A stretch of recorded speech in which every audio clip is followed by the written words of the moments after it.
Welcome to Holistic Hot Talk, empowering listeners to connect with movers and shakers in the integrative and holistic health world.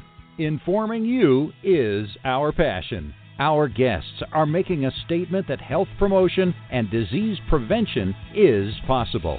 Sit back, relax, and join our Holistic Hot Talk team for timely discussions with our guests. Now, let's get on with the show. And it's my pleasure to introduce your first speaker today, Dr. Victoria Coleman. I've known Victoria for a number of years. We've shared the Hot Talk podium many times. She is a certified functional medicine specialist, has a lot of interest in nutrition. She runs like crazy, which I wish I could do that, but I just don't have the time. But anyway, it's a great pleasure to introduce Victoria to you.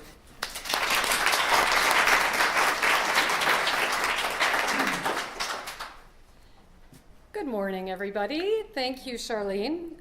I like to move around, so this is feeling really a bit tight to have to stand here, but we are taping, so the microphone's here, and bear with me if I start to wander.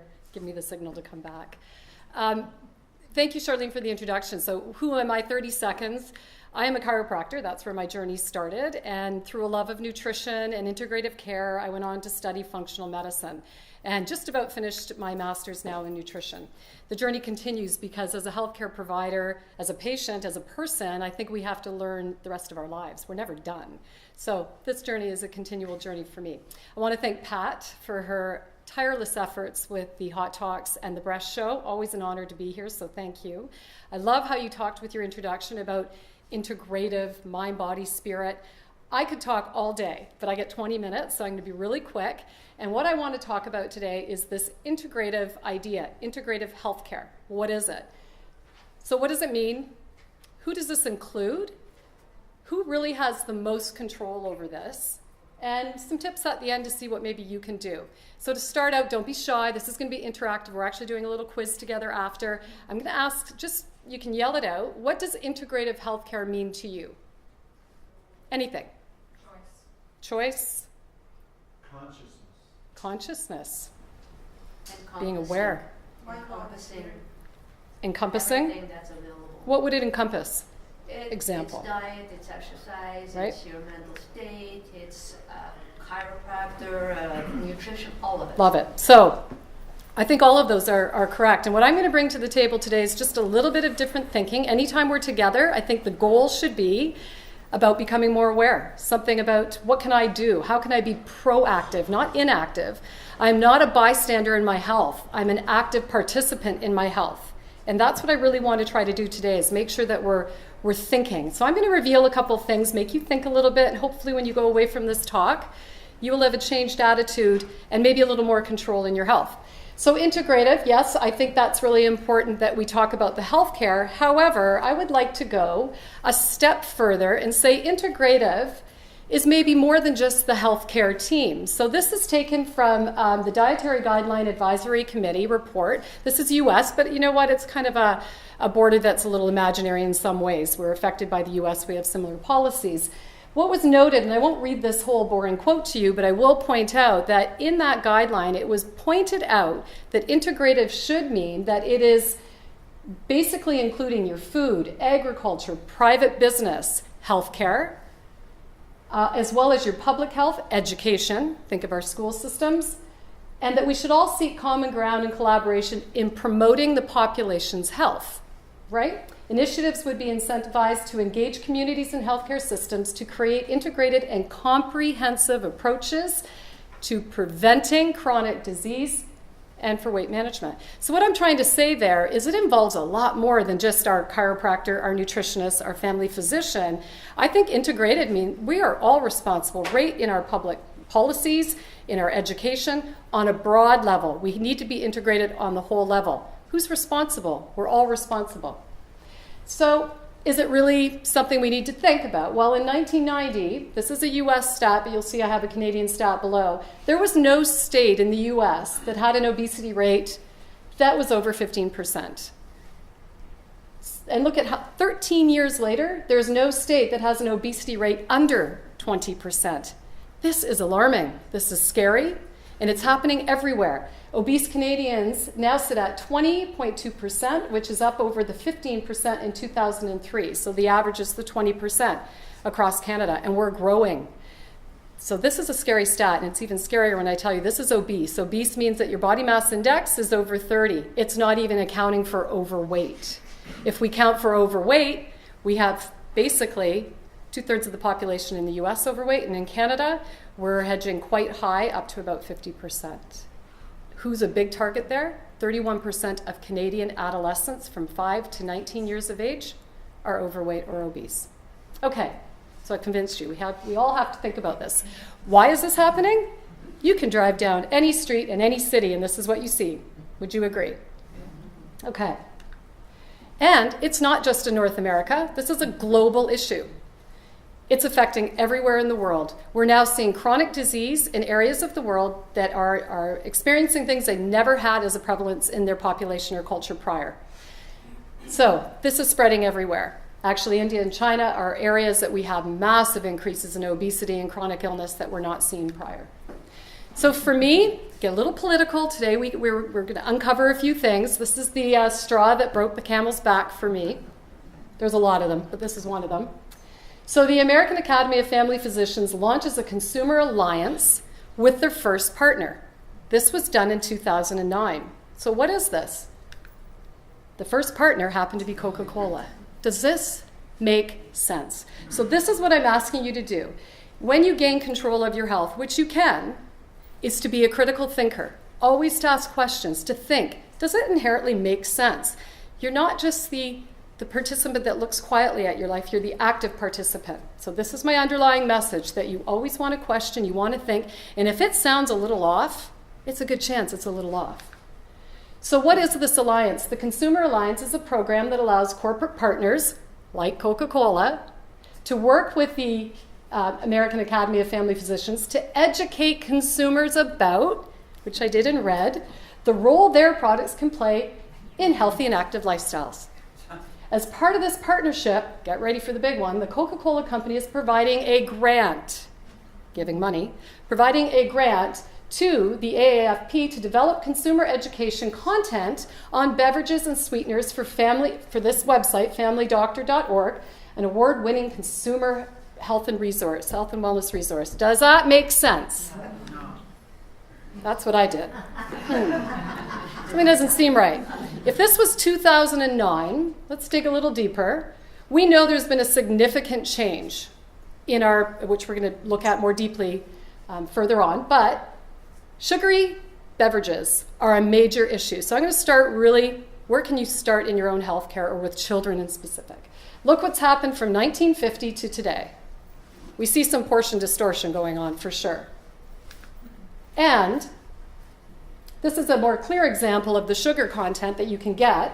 But you know what? I was just down at St. Mike's in Toronto the other day, and I watched people coming in and out. I didn't even see cans of pop in their hand. They carry the bottles now, which are the bigger size. I don't really even see the cans. And kids walking around with these. So this is what's being consumed. And what's really important is we know as medical providers, researchers, and policymakers the dangers of this. So again, in the DGAC, that committee, sweetened beverages are the largest category of foods that contribute to added sugars in the diet. It's known. Soft drinks are the only beverage or food that has been directly linked to obesity, in a large part due to the volumes that are being consumed and the amount of sugar. It's the only one that's truly been proven to be the real culprit. There's all kinds, but this definitely is known and accepted. So we understand the issue over sugar, sweetened beverages is a serious health issue yet. So let's step back. You remember the website that I told you about, that the family physicians, the American Academy of Family Physicians, that took the grant from Coca-Cola to help educate consumers. Here's what they came up with. They recommended the daily limit for women 31 to 50 years of age is no more than 160 empty calories, whatever that means, and that would equate to about 10 teaspoons of added sugar. And for men, it would be 265 empty calories, assuming about a 2,000 calorie per day diet, and that would equate to about 17 teaspoons of added sugar. So also they add in there that this would be the limits as long as you're exercising 30 minutes of moderate physical activity. The crazy part is, when is something like empty calories even recommended? Does that even make sense? The final guidelines really have come out to say that they shouldn't even be recommended. Since we know this, and we know their effect, and it's the one item shown to actually cause disease and obesity, how is there even a recommendation? It should be they're not recommended. So if you choose to consume, you have to be aware you're consuming something that's harmful to your health. Don't try to justify it and make it look like a little's okay. And that's where I see that sort of, So Coca-Cola thought, we're in trouble. We need to control the messaging going out to the general public. Let's partner with the good guys, hitch our wagon there, give a little grant, pay them, so that we can control the messaging that goes on the website. Interesting, right? So everyone's nodding. Good, you get that. Since 1990, there had been a quiet increase, quietly done, in all of our plates and bowls, and it's increased 20% in size. I remember sitting at my kitchen table with my mom when I was a little girl and getting our orange juice, which she cut with water because she always felt it was at that point, too much sugar. And it was, do you remember the shrimp cocktail you got in those little glasses? Yes. That was our orange juice. And that one, she did not agree with having more than that because you would just fill up on it. Why wouldn't you? It's sugary. We love it. Do you see what we're walking around with when you order orange juice in a restaurant now? So that's just an example of what's happened in portions. So I'd like you to keep in mind a couple of things. How am I doing for time? Oh, my tech guy isn't timing me? Come on now. Okay, I don't want to infringe on anybody else. We have wonderful people here today, and I certainly don't want to take anyone else's time. So keep this in mind. When you buy reduced fat, when you buy reduced sodium, because I deal with patients and I see people trying hard and they're saying, I'm trying, so I'm buying this. It says reduced fat. It says reduced sodium. What you're not aware of, in order to claim reduced, they only have to reduce by 25% of whatever starting value. So to put that in a different perspective, to be called no sodium, there has to be less than 5 milligrams in there. To be called low sodium, there has to be less than, it might be 140 milligrams. To be called reduced, which is what they'll want to put on, it really doesn't matter what it started with, as long as we just reduce it by 25%. Do you see the mix-up here? Be a critical thinker. You have to learn to read labels. Don't just read some health claim or some little wow symbol on the front of a box. It's there for a reason. So I want you to keep that in mind when you're shopping. Reduced does not necessarily mean to a healthy level. It just means reduced from the really horrible level it might have started with. Okay, so we're going to play a little game here. You can sit back in your own mind. I'll try to go slow so you get an idea of what you want to have as your answer. Nothing you have to say. It's just in your mind. We're going to look at this portion distortion. Thank you. So, it's happened really quietly, hasn't it? Sizes, we all kind of know the sizes have increased. The only time I think you actually see the old school sizes is when we still go out and visit some of my relatives in a small town, and you go into the family restaurant where they still do the toasted Western that's small. And do you know what I mean? Other than that, it's really out of scale. So this is an example. 140 calories with a 3-inch diameter of a bagel. How many do you think? What do you think is the average bagel today? 500 calories. So let's see how close Betty is. Pretty close, 350 calories. So you've more than doubled the size. You've doubled the caloric intake on that. I don't even want to talk about the difference in the actual wheat or whatever is used in that. So we obviously won't get into GMO and other or hybridized changes in our foods. Cheeseburger. Remember when they looked like that? I think A&W had something like that way back in the day, something little. But nowadays, if you go into a restaurant, 333 calories, I don't think so. 590 calories. It's not always about just calories in and calories out either. It's about quality of the calories, how the food is cooked. Those are all important, but I'm just trying today, because I only get this short time, to just open your mindset to thinking about some of the more obvious, especially when we need to translate the information to kids. 20 years ago, we would sit down to a plate of spaghetti, 500 calories. What do you think here? More than double. So think about it. The average intake is recommended anywhere about a 2,000 calories per day in your diet. Wham! There's half. And this isn't even discussing the quality of the food. 20 years ago, look at the fried. Now this is definitely one you see all the time. I still can hardly believe what I see when I'm driving through the US, or I do medical education, so when I'm traveling doing these things, the billboards and the things that are being advertised constantly, the onslaught all the time. Look at the French fries, 610 calories. So maybe your grandparents ate a little bit of some of the bad nasties, but remember the amount that was being consumed compared to what's being consumed today. Here's a good one, of course. This is one that I'm sort of really adamant about, because if you can change anything with people, get them off of drinking any kind of soda pop, off of it. No healthy recommended empty calories from it. So 85 calories, 6.5 ounces. 6.5 ounces, nobody's drinking 6.5 ounces anymore. They're all pretty much 20-ounce large bottles are walking around with 250 calories, which, by the way, is mostly sugar, all sugar. There is no nutritive value at all. You can't even justify. I can justify something healthy in a glass of wine. There is resveratrol. There is polyphenols. There is some benefit to a moderate. They aren't completely empty calories. There is some antioxidant benefit, but there is nothing when it comes to pot. So here's the sandwich idea. This is the old school family restaurant that you could actually go and get maybe a small sandwich. Now you go to some of the chains, and that's what you're looking at in one of those. Remember, 2,000 calories is the typical. I can tell you it's more than that, but if you were aiming for that, you're wiping it out pretty quick.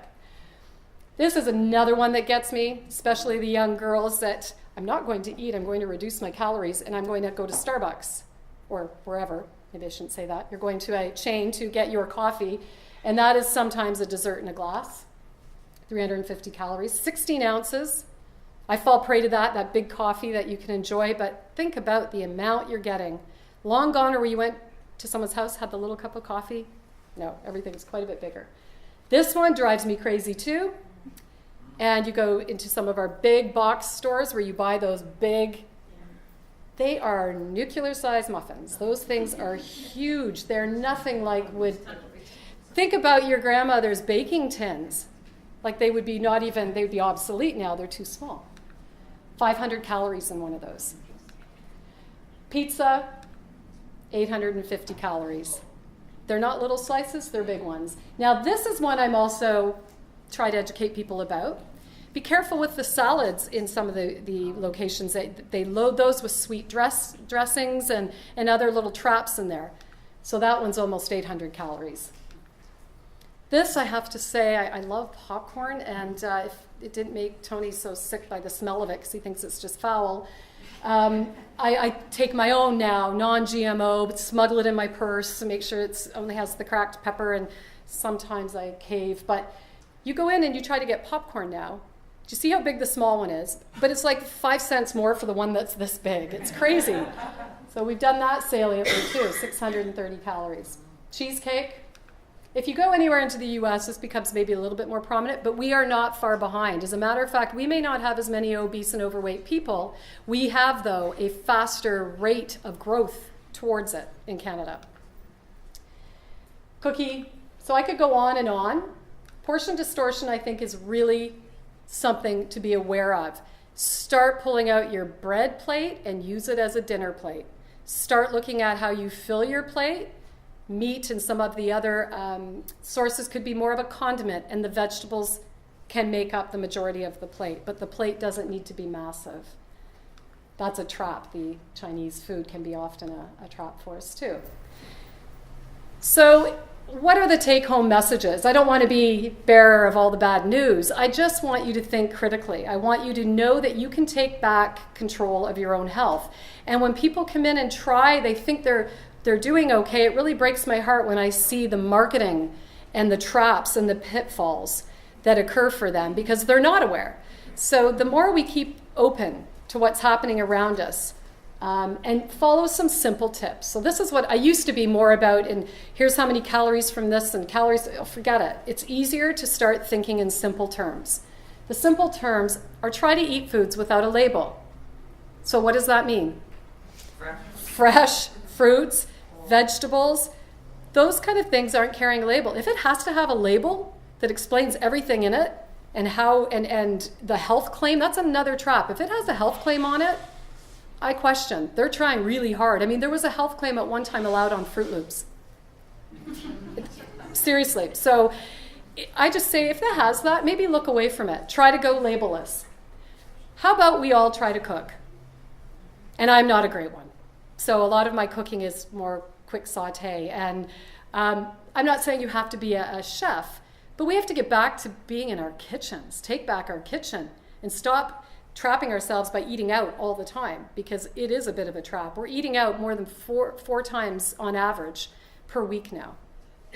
When I grew up, eating out for us was maybe once every few months, and it might be, do you remember Ponderosa? I don't even know if that exists. I mean, it was not, you really didn't care to go back, put it that way. Eat with strategy.